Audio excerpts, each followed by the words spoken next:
Julie Mleczko, bonjour. Bonjour. Alors vous êtes rédactrice en chef de Studyrama.com et experte d'APB.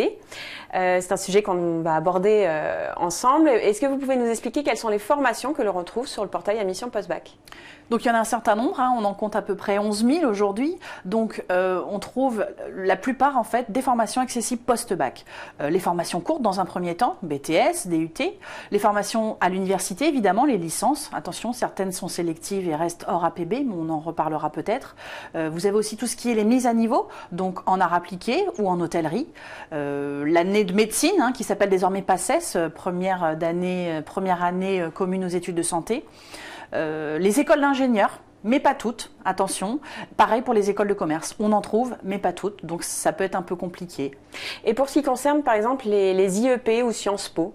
Alors les IEP depuis 2015 apparaissent sur APB, mais juste en fait pour informer le jeune, c'est-à-dire il peut comprendre comment se passe, quelles sont les études qu'on fait à Sciences Po, quels IEP existent. Par contre, ils ne sont pas encore, leur inscription ne passe pas encore par APB et ça viendra à terme. Donc il existe effectivement tout un tas de formations qui ne sont pas sur APB. Alors quelles sont-elles par exemple? Alors c'est important de le rappeler, vous avez raison, parce qu'on a dit 11 000 formations, ça fait beaucoup, mais toutes n'y sont pas. Donc hors APB, c'est-à-dire que des établissements continuent d'inscrire au cas par cas. L'étudiant doit se présenter et s'adresser directement à l'établissement.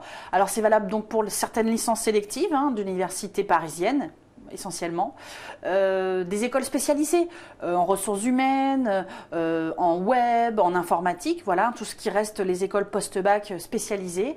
Beaucoup de formations du social et du paramédical ne passent pas par APB et continuent d'avoir leur concours de recrutement à côté. Les écoles d'art, attention, on trouve des écoles d'art sur APB, mais il en existe une quarantaine, je dirais, et on n'en trouve qu'une douzaine sur APB. Donc là, c'est pareil, bien faire attention. Donc si on doit récapituler, finalement, ça veut dire que APB, c'est indispensable de s'inscrire, mais pas suffisant. Tout à fait. On peut tout à fait choisir de s'inscrire sur une formation qui est sur APB, donc on suit la procédure classique, et à côté postuler dans des établissements qui n'y sont pas. Il n'y aura pas de collision, l'un n'empêche pas l'autre, on peut tout à fait suivre les deux voies ou une seule au choix. Julie Mleczko, merci. Merci.